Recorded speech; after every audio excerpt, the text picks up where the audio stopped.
Good morning, children. Today we will discuss about frigid zone and temperate zone. Children, different parts of the earth receive different amount of heat from the sun. Depending on the amount of heat received, the earth can be divided into three heat zones, and they are frigid zones, temperate zones and tropical zones. So children, in today's video we will discuss about frigid zones and temperate zones.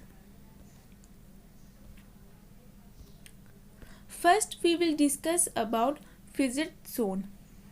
The zones that are coldest areas on earth and covered with ice and snow throughout the year that are called frigid zones.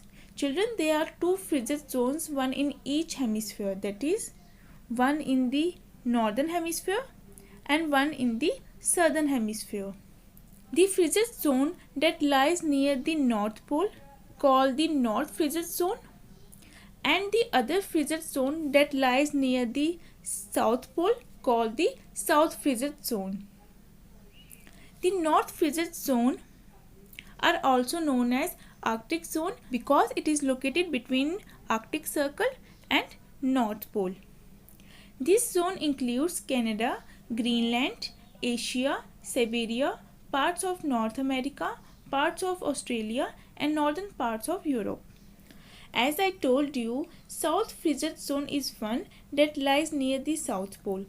It is also known as Antarctic Zone because it is located between Antarctic Circle and South Pole.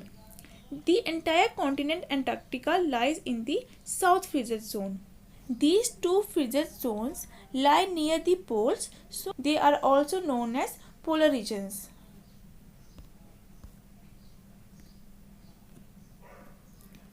Climate. Both the frigid zones receive very little sunlight, so they are the coldest place of the earth. The land in these zones is permanently covered with snow and the water bodies are frozen throughout the year. In these regions, there is continuous day during summer and continuous night during winters. Means the poles will experience complete darkness for 6 months and complete daylight for another 6 months. The South Frigid Zone is the coldest, windiest and the driest place on the earth as compared to North Frigid Zone.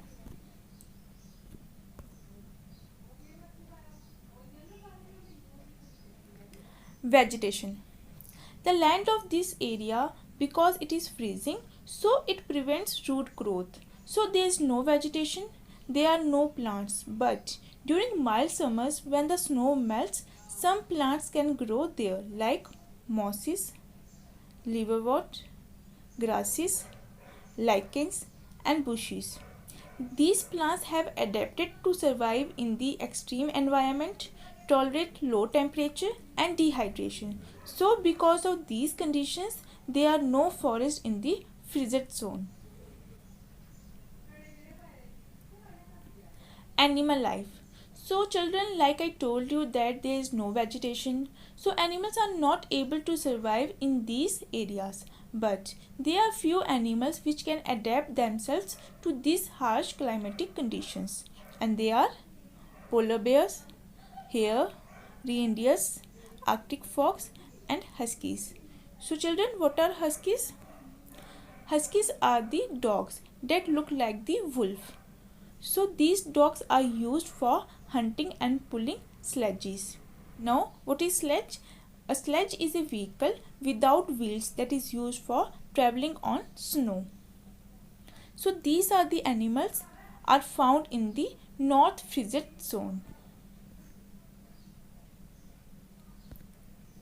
Children, there are also some animals that found in the South Frigid Zone, and they are penguins, whale, seals, etc.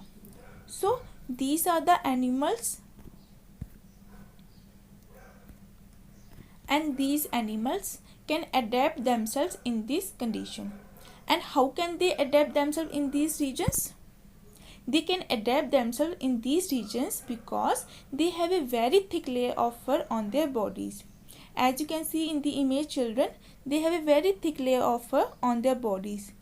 This helps them to keep their body warm, and under this fur they have a very thick layer of fat.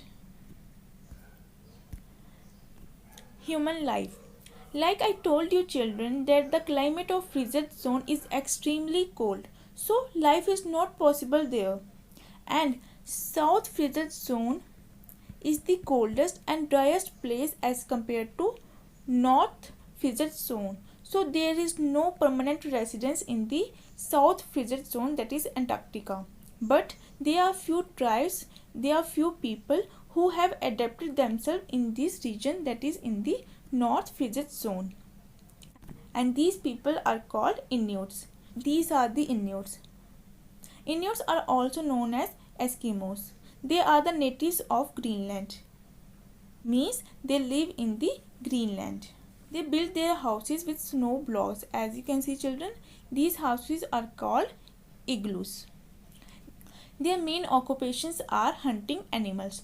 So they are hunters. They generally use bows and arrows for hunting. Food. Like I told you children, their main occupation is hunting. So Inuits are hunters. So for hunting they need a weapon. So in the past the weapon they used for hunting is harpoons. But at present harpoons are replaced by the rifles for hunting. They eat the meat of animals and use the skin of seals for making boats, clothes and tents. They use small boats for movement, means they use small boats on which they go for hunting sea animals, and these boats are called kayaks. Children, they are also used broad boats which they use for whale hunting, and these boats are called umiak.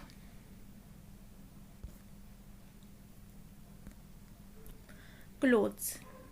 Eskimos of all age groups use jackets with hoods lined with fur. As you can see children, they use these kind of jackets. They also wear long boots, gloves, warm leggings and parka. Children, what is parka? Parka is a special jacket that is used in these regions. They make clothes from fur and skin of animals. Case study of Greenland. Means in this topic we will learn about Greenland. So children, Greenland is the largest island of the world. It is a part of North America. More than 2/3 of this island is falling in the Arctic frigid zone. The climate of this country remains cold throughout the year. The natives of this island are called Inuits or Eskimos, like I explained you before children.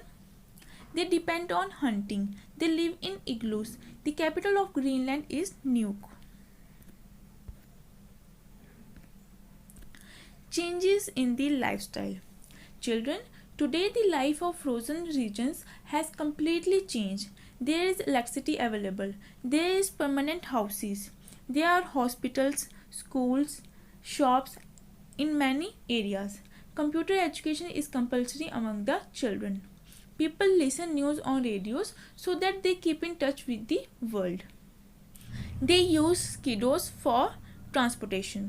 Now, what is skidos? Children, these are skidos. Skidos means the motor sledges that used for transportation. I explained to you children the meaning of sledges. Means a vehicle without wheels that is used for traveling on snow. They also use motorboats for hunting and fishing. Next we have temperate zone. Like the frigid zone, there are also two temperate zones, one in the northern hemisphere and the other in southern hemisphere. The regions that lie between Arctic Circle and Tropic of Cancer in the northern hemisphere and between the Antarctic Circle and Tropic of Capricorn in the southern hemisphere are called the temperate zones. Major parts of North America, Asia, Europe have temperate climate because they situated in North temperate zone. Similarly, some parts of South America have temperate climate because it's situated in South temperate zone.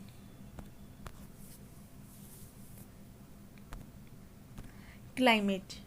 The areas that situated in temperate zone has very cold in winters and very hot in summers. This climate is not very suitable for the growth of trees. Grasses can grow quickly only during spring.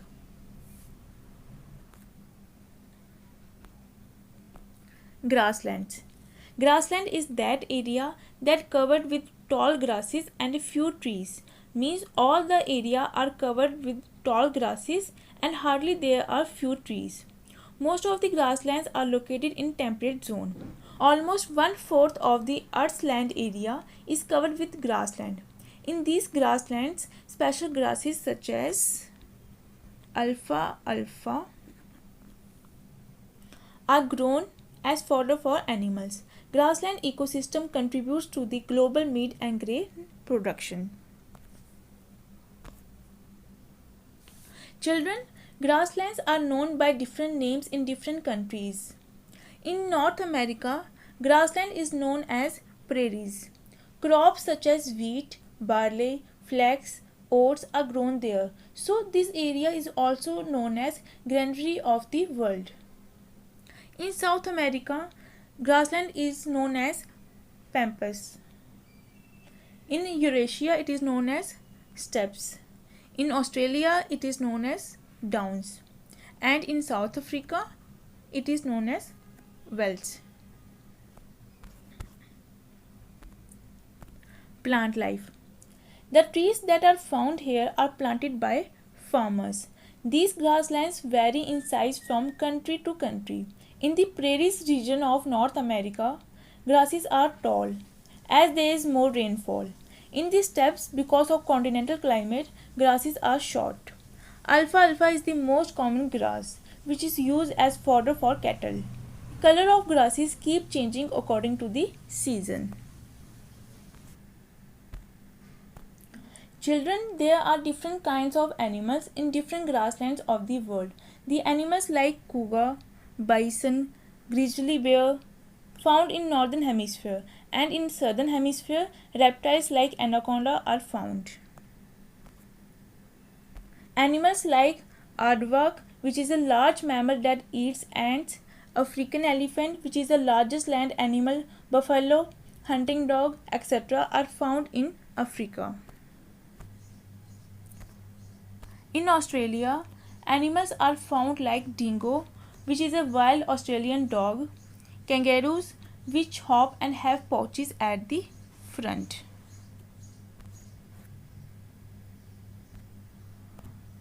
In North America, animals like black-footed ferret, which is endangered species of ferret, bison, which is the heaviest land animal in North America, are found.